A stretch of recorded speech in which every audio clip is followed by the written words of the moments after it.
So as I'm sure you were just notified on your screens, this webinar is being recorded, and I will share a little bit more on that momentarily.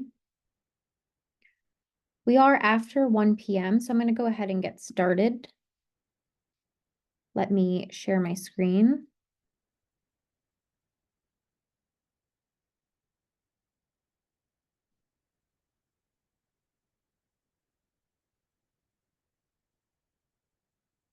Alrighty. Well, thank you everybody for joining us. This webinar was held a little bit early this month to accommodate the holiday schedule. So thank you everyone for being here with us on this Wednesday afternoon. Our webinar series is generously supported by Virginia Housing and is typically held on every fourth Tuesday. So we will shift back to that scheduling next year in 2025. I am super thrilled to introduce Chris Korben of ElderSpirit, who today will be presenting on co-housing, intentional communities, choices for elders. Housing options for seniors is something that is an important conversation and a highly demanded topic amongst all of our attendees. So I think that this will be a great webinar, and I'm excited to have Chris with us today. I will further introduce Chris in just a moment, but I wanted to run over a couple of housekeeping items. So in the chat box, in the next few minutes as the webinar gets started, I will share some links to our Governor's Conference website. So thank you to everybody who submitted proposals to for sessions. We have other important conference related updates and opportunities to get involved, which you can learn more about on that website, which I will link in the chat. I will also link in the chat our YouTube page, where all of our previously recorded webinars in the series are posted, and this webinar will be posted in the coming days. We really do encourage questions, but please use the Q&A box as opposed to the chat box. That will just help us keep track of all inquiries. And during the more formal Q&A towards the end, you can also use the raise hand feature to request to be unmuted if you'd prefer to ask your question out loud. And if you have any logistical questions, feel free to direct message me in the chat. Alrighty, well, I'm going to go ahead and stop sharing my screen and allow Chris to share her screen while I further introduce Chris.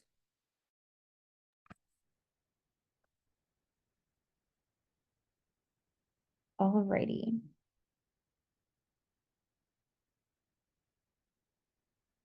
Chris Korben has been enjoying the company of elders since she was small. A Capricorn, her grandmother always said she was born old. She sought the company of elders and spent much of her professional career working with them in a wide variety of capacities. After receiving her master's degree in social work, she worked in providing mental health counseling service in elders' home through a community mental health agency for over 25 years. Chris has always had a strong interest in being connected and living with others. She explored ways to live in community through intentional communities. 4 years ago, she moved to Virginia to join the ElderSpirit community in Abingdon as an off-site member. She lives off-site because no community would welcome her 3 horses, 7 cats, and 2 dogs. She joins you today humbled by the reality that despite her long interest and desire to share about intentional community, she knows little about creating community and is grateful for those who do. So I'm really pleased to hand it over to Chris. I think we have a great webinar ahead of us. Hello, and thank you. I am Chris Korben, and I am very excited to be here today. I'm also a little stressed. We are having a huge snowstorm in Abingdon, Virginia, and I ended up outside longer than I thought I would be taking care of animals. So let me do the things that I need to do technically so that you can see what I have to share with you. And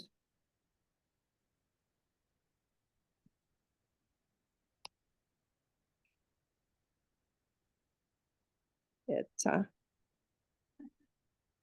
I love technology when it works, and when I can't make it work, which it's almost always a user error, I struggle. So back to here. Share the screen. There it is. So is that the right size, Jillian? Yep, you're on the right page, but I think you still do need to hit the play Oh, icon right. at the top of the screen. Thank you. No problem. All the help I can get. Um, I wanted to share with you that what I'm going to talk about. I'm going to talk about the awareness of the need for choice, which for many elders does not happen very well. The awareness of the desire for community by many people, feelings of detachment, especially since COVID, a well-kept secret, intentional community / co-housing. It has a long history, and I want to tell you about what it is and how to find it. And then I'm going to tell you the story of ElderSpirit, a Virginia intentional community for elders, of which I am a member, even though I don't live there. And then at the end, I will open this up for questions. So elders have a lot of options for housing, and yet most elders feel like they don't have any options. Affordability is, of course, a huge issue. Intentional communities are self-managing. They're engaged with the people in it. The people are there to live, not to die. They have connection, they have interdependence, and they have feelings of usefulness. In a recent survey, and I swore I was not going to read these screens to you, so I'm going to stop doing it. I'll let you look at this statistic, which is very frightening. And the figures shown are for adults, not for elders specifically, and I believe the numbers are higher for elders. Loneliness is a serious health risk associated with the increases in heart disease, chance of stroke, and the risk of depression, anxiety, and suicide. And I think that not just elders, but almost everyone experienced many of these during COVID. Isolation is more dangerous to our health than tobacco use or obesity.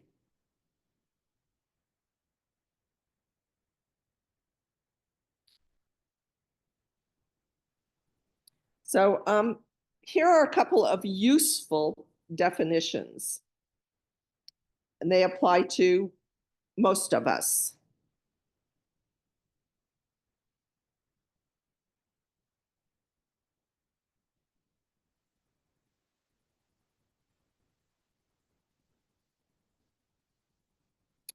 And when we put the definitions of community and intentional together, we get intentional communities. And it's a group of people who've chosen to live together and share resources on the basis of common values. And there are numerous models for intentional community and co-housing, another term for intentional community, but most of them are not for profit. They are self-managed. They control the decision-making themselves, and the members connect with and care for one another.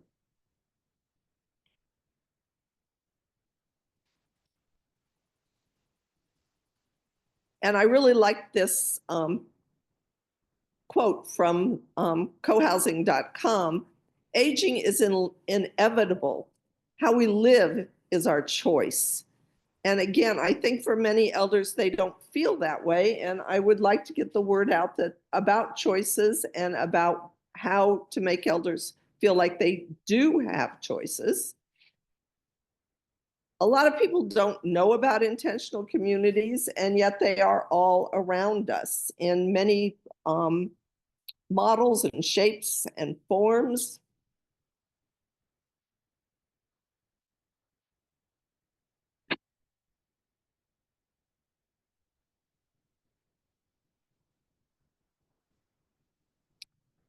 There are an estimated 10,000 to 30,000 intentional communities internationally.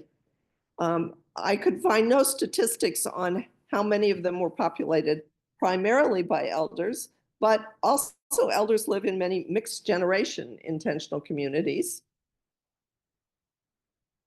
And these are some of the ways that intentional communities show up.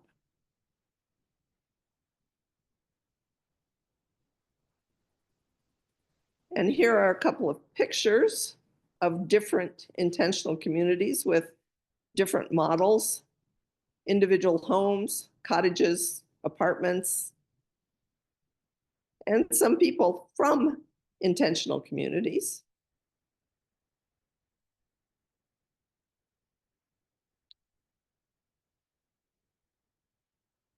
These are the top reasons that people who live in intentional communities say they're there.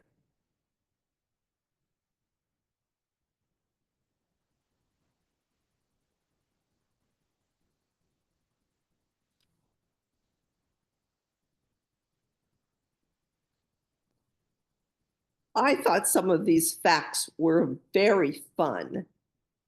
I'll let you take the time to read them.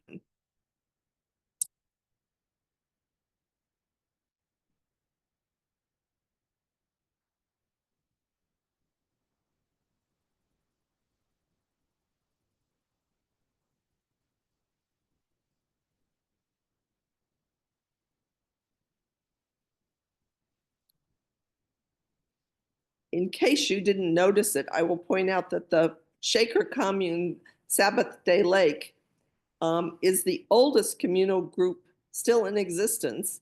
It was founded in 1794 and it's still going strong, as is one of the kibbutzes in near the Sea of Galilee, founded in 1910.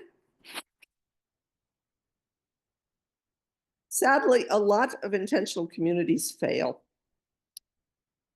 But in 1993, Dean Peterson had a big idea. She was a former Glen Mary nun, a member of the Federation of Communities in Service.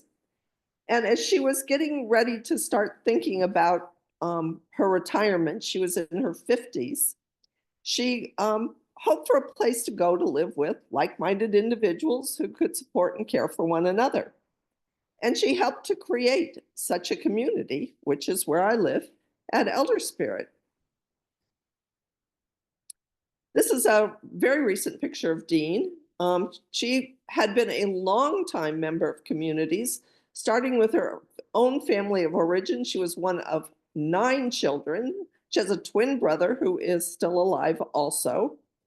And over the next few years, she and some members of Focus came together and formed Focus Futures to explore what was going to happen to the community of Focus and how they were going to live out their elder years. All of them had been activists and members of other communities and done just amazing work with that group, which continued as they worked to found ElderSpirit.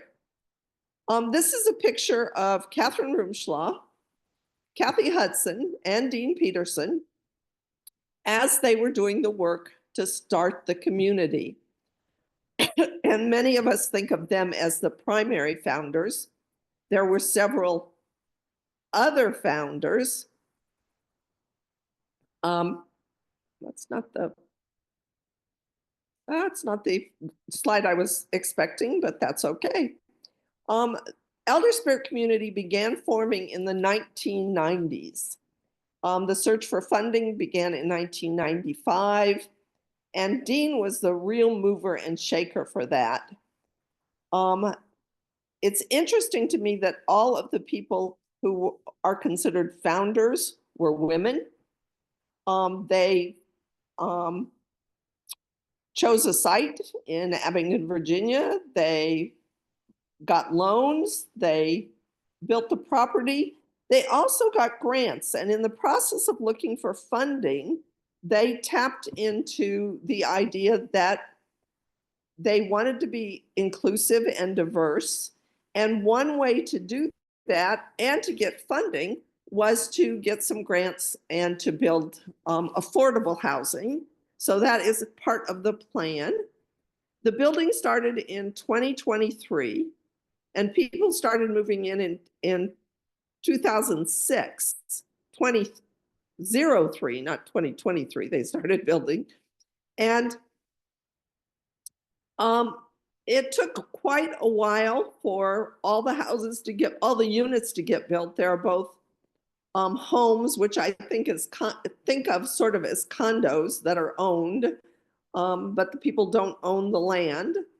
And then there are also 16 rental units. And please note the length of time it took to organize and get to the place where they could start building. That is pretty usual for intentional communities. And at this time, there are 7 offsite members, of which I am one. As part of the design and forming the community, they created a mission and values and did a whole lot of talking about governance, which they chose to have a consensus form of government. And we continue to operate from this mission statement and these values until 2024. And the community is coming up on 20 years of being a formed community.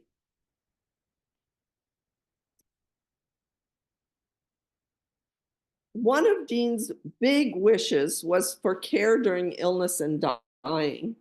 And that has proved to be a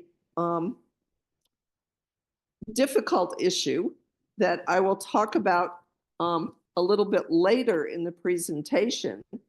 It is, however, clear that for an aging community, there's going to be turnover, not just because people decide to move to Oshkosh, but because people get sick and die.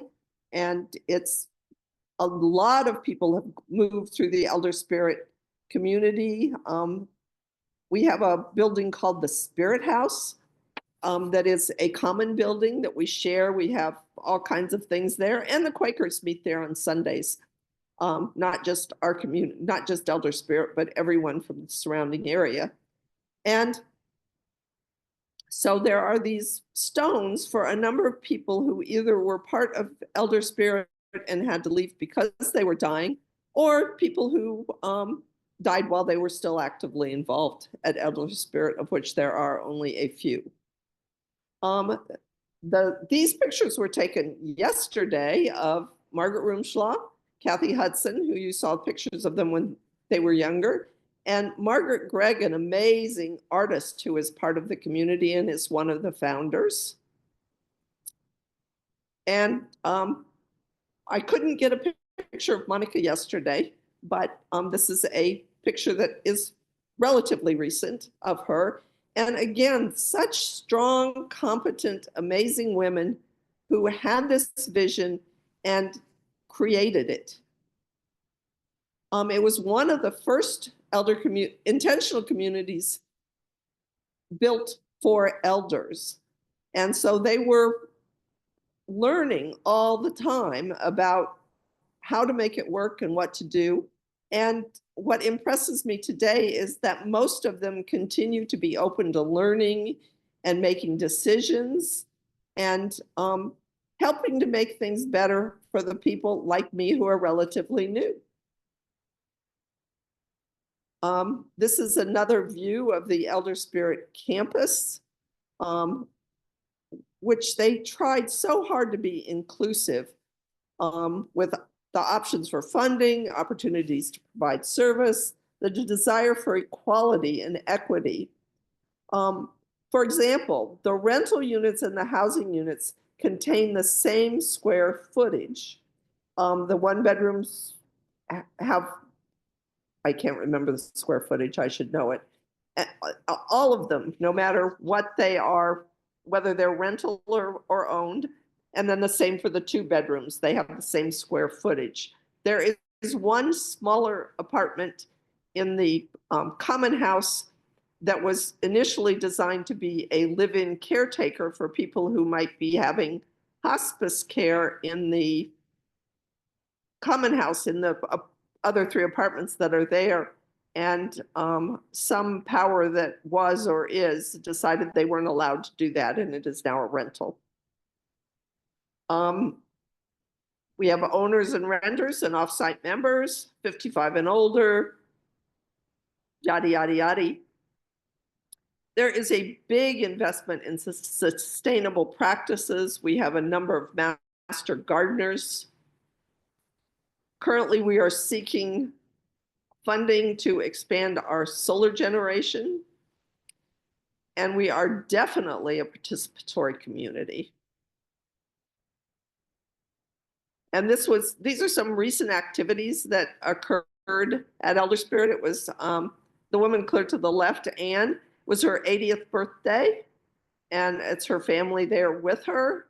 And then another view of the ElderSpirit campus, and an eventide service, which every Tuesday we have some kind of spiritual gathering to talk about spiritual growth or our own journey with our spirituality. The particular photo that you're seeing was from a presentation about trees and the value of trees to us all. Almost everybody at ElderSpirit is and was a social activist, from someone who worked at Planned Parenthood to someone who developed speech and hearing programs in Southwest Virginia to sustainable gardening and to veganism. So it's pretty broad. And when there was talk of a nuclear reactor coming to Southwest Virginia, many of the participants at ElderSpirit got right on that and said, no, we don't want that. So people at ElderSpirit continue to have a mission. The community is run by committees, and everybody has tasks to take care of, from dusting the plants to we no longer mow the lawns. We do have somebody mow the lawns, but self-management leads to feeling useful, and feeling useful provides purpose. And it's very clear from all the research that purpose promotes good mental health. And as I mentioned, it only works when everybody pitches in. And our aging population is certainly complicating that. There's somebody at the community now who has been there for many years, over 10. And a year and a half ago, she went on to hospice. She has Parkinson's disease. And a year and a half ago, they thought that she had less than a year to live. And just recently, she has been horrified to find that hospice is taking her off of hospice. In her words, she said, "I'm not dying fast enough." And she really has limited capacity to what she can do. She is still in her rental apartment. And it's really difficult because Eileen used to be very active. She served as the librarian, and she taught yoga classes, and she taught nutrition. She did a wide variety of things, and we cannot replace her because she's still living there. And yet it's complicated. And so we are just continuing to work on that. These are some resources that I use to create this presentation. And as I stated, as Jillian read for me, I am absolutely humbled by how much I do not know. But I thought it would be fun to tell you a few stories about ElderSpirit.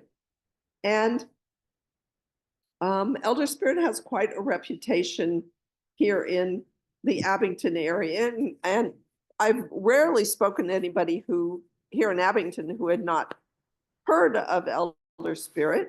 Um, my wife Pam and I found out about ElderSpirit um, after we moved to Tennessee to a failed co-housing community. We did not know it was going to fail, and we were way optimistic and excited. And it did not take very long for us to get very disillusioned and start looking for something else. And that was when we found ElderSpirit. And it's it was, we just found it online, and we came and visited a number of times, and we went through their membership process, which is pretty long and complicated. And just as we arrived, COVID started. And so that was an extremely difficult time for all of us because all of the activities at ElderSpirit ended. And then we did get back to some activities with masking, but it made it really hard for Pam and I to get to know the members of the community. But I had a list that I had gotten when we moved here of people, and it was fun to look at the list. And but it was just names, and one of the names jumped out at me: Roomschlaw, Catherine Roomschlaw. And I grew up in a little town in Northeast Indiana, and I thought, that's a Decatur name. And I thought, that is so silly to think that somebody else from Decatur would be here. And as time went by and we started to be able to talk to each other, not just on the phone, and we started to get to know people, I got to know Catherine Hudson a little bit and found out that she is a Hoosier, as am I. And so we were talking about Indiana, and she said, well, Catherine's from Indiana too. And I said, oh, really? And Catherine grew up in the same town that I did. She and I went to school in the same school building that my mother also went to school in. And my mother and Catherine graduated from Decatur Catholic High School in 1944, a class of 17 people. And so I feel so especially connected that one of the founders went on to found ElderSpirit, who knew my mother from grades 1 through 12, and is now a part of my life. And I get to visit with her and see her. And those are the kinds of exciting things that I believe that make intentional communities special. Because I feel like if we just ended up in the same town, we wouldn't have found that out about each other. And I just feel that it has so much potential for so many elders to improve their quality of life. And I'm aware that Jillian is going to make this entire slideshow available, and that these resources are available to you. And as I was thinking about that, I realized that none of this stuff was available to Kathy and Catherine and Dean and Margaret and Monica as they were forming this amazing community. There really wasn't internet the way that we know it now. And so again, I think of the people who created ElderSpirit as being my ancestors. And I'm just so delighted to be able to tell you about them and about this wonderful thing they created and about all the other wonderful communities. There are not a lot of communities in Virginia. There are more communities other places. The other thing I'd like to tell you about those wonderful women is that once they got situated and moved in, they said, okay, now how can we help? And they have over the years run a number of retreats and provided instruction to other communities on how to get started and how to make life better for more people. So because I am in this slideshow, Jillian, I can't tell if there are questions at this point. Yes, we do have a number of questions that have come in. And first, I just want to thank you, Chris, for a wonderful presentation. I think you provided a super helpful overview of the wonderful things that make up ElderSpirit and the people who helped brought it to life. So some of our questions that have come in include from Kathy Geesewhite, and again, I'm so sorry if I'm pronouncing any names incorrectly, asks, does the community come in and offer specific supports for those who are frail, like the woman living with Parkinson's disease? We have what is called mutual support, and everyone has 2 care coordinators who are set up to help people. For instance, one of the people in the community is recently had her knee replaced, and she's having her second knee replaced next week. And she can't drive right now and has just lots and lots of appointments. And I thought it was wonderful that people were aware that when you're the person who's having to ask for help for yourself, it can be hard to ask and you start to feel like you're a burden. So the care coordinators call and set up the transportation and appointments and things for people when they have a lot of things going on like that. They also coordinate meals for people when they're needed and do what appears to be needed. We have someone who is struggling with dementia at the community, and her care coordinators are trying to help her figure out what her best options are. She is not close to any family here, but she has family that she'd like to be close to. So she's exploring options. I hope that answered the question.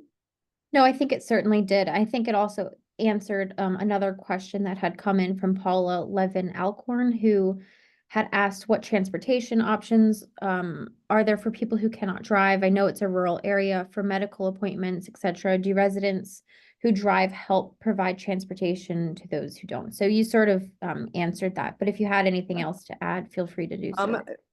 As you certainly know, transportation in rural areas is a huge issue.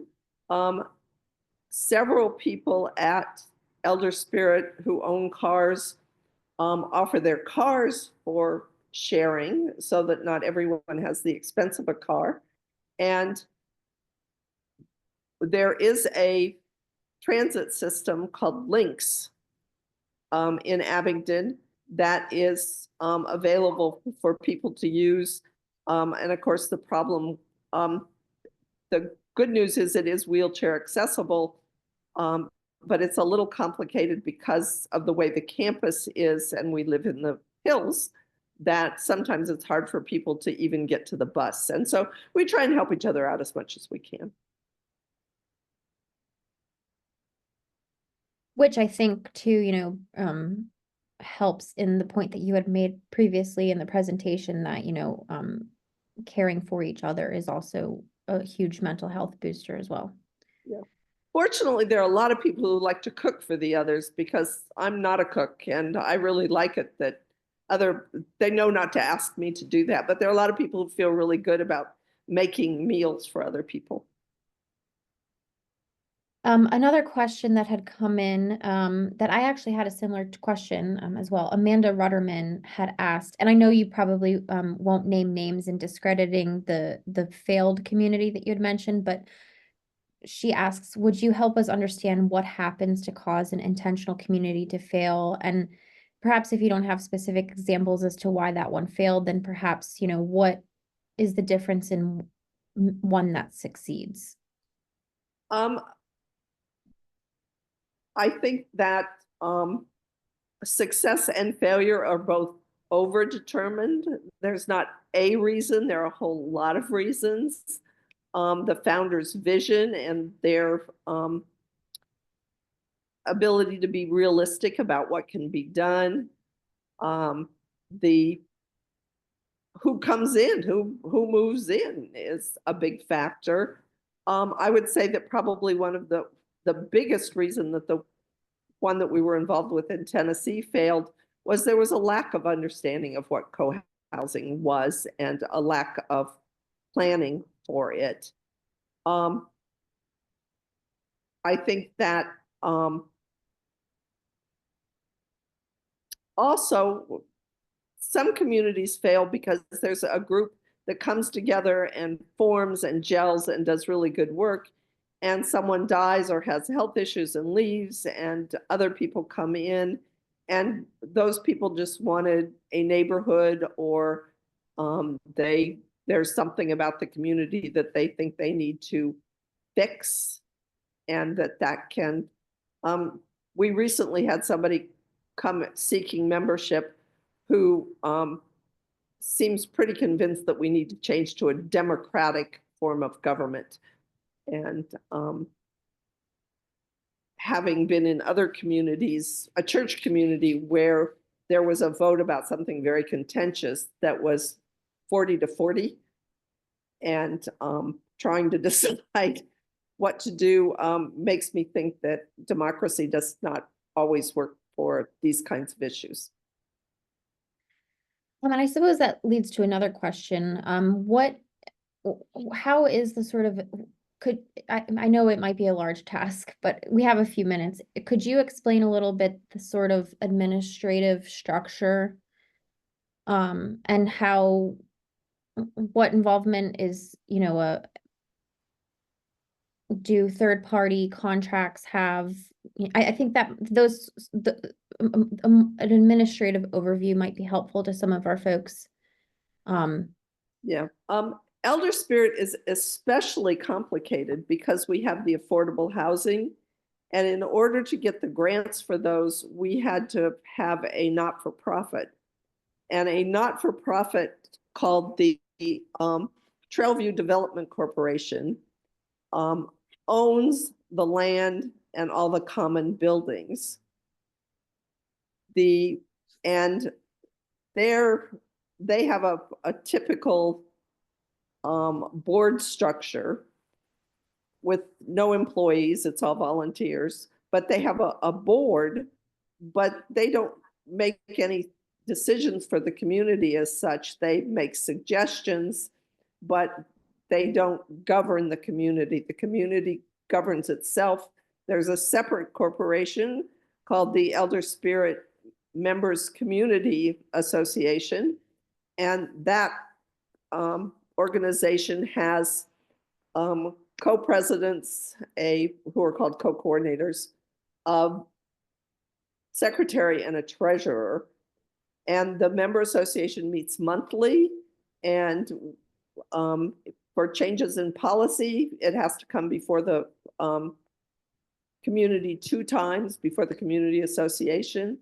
And the community association runs the community with a committee structure, which there's a common buildings committee and a common meals committee and a finance committee and a common grounds committee. And so all of those things, one of the things that came up after Pam and I came was there was a decision made to try to move to all native plantings, that all new plantings would be native, but especially to try not to plant anything invasive. And so that was a suggestion that came through the Building and Grounds Committee that then came to the Members Association, and they agreed to it. One of the things that I did not mention, which is also unique to ElderSpirit, is that we abut the Virginia Creeper Trail. And it's almost all of the residents take advantage of that. They walk on the trail, and there's also an urban trail into downtown just off the Creeper Trail, which many members take advantage of. And although Abingdon is not an especially walkable town, where ElderSpirit is makes it quite possible to walk there. That's Great. A question that was semi-answered. A lot of these questions have some overlapping themes. I think, some of the mentions of committees and boards, and the board will likely be the answer to this question, but I'll ask it regardless. So Harvey Chambers asks, what measures do you have in place to ensure the community stays true in honoring diversity and inclusion? The membership process, and I happen to be on the membership committee, has a pretty thorough vetting process.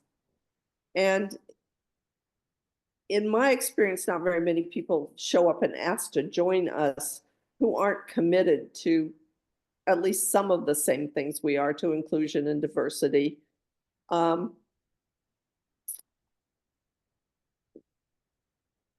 So it's so far so good.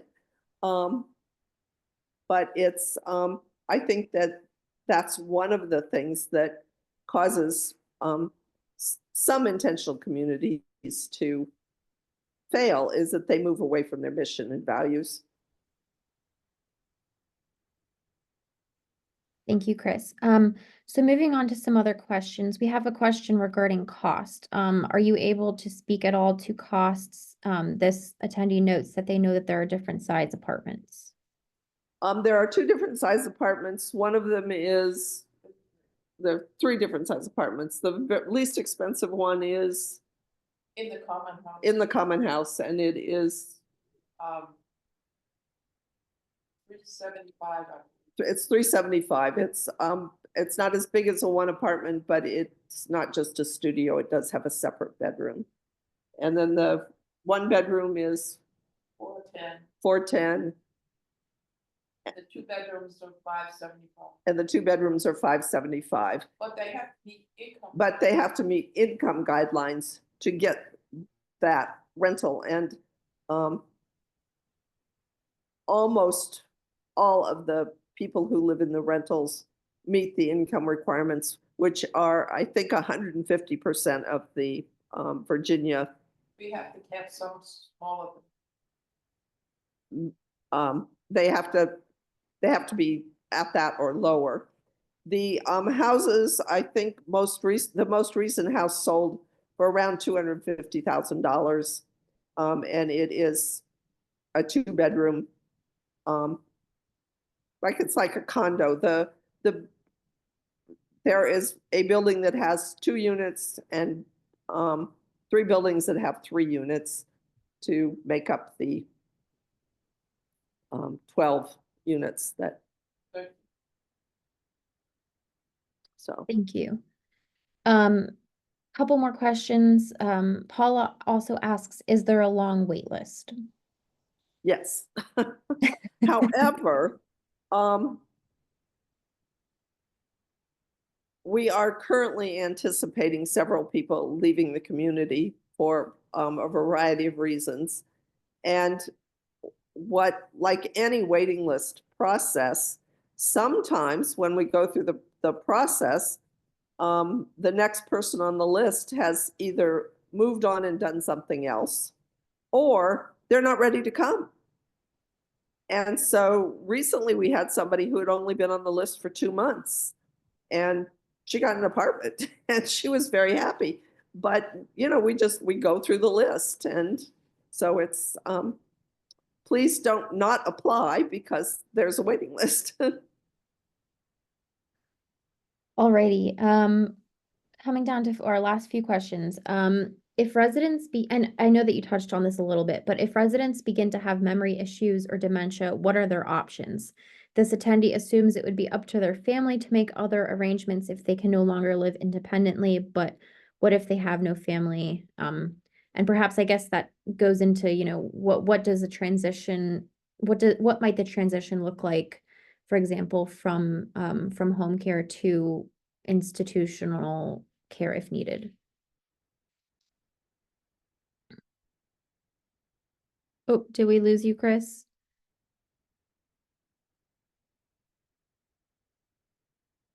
I'm not sure if it's just on my end, but it does appear that Chris is frozen.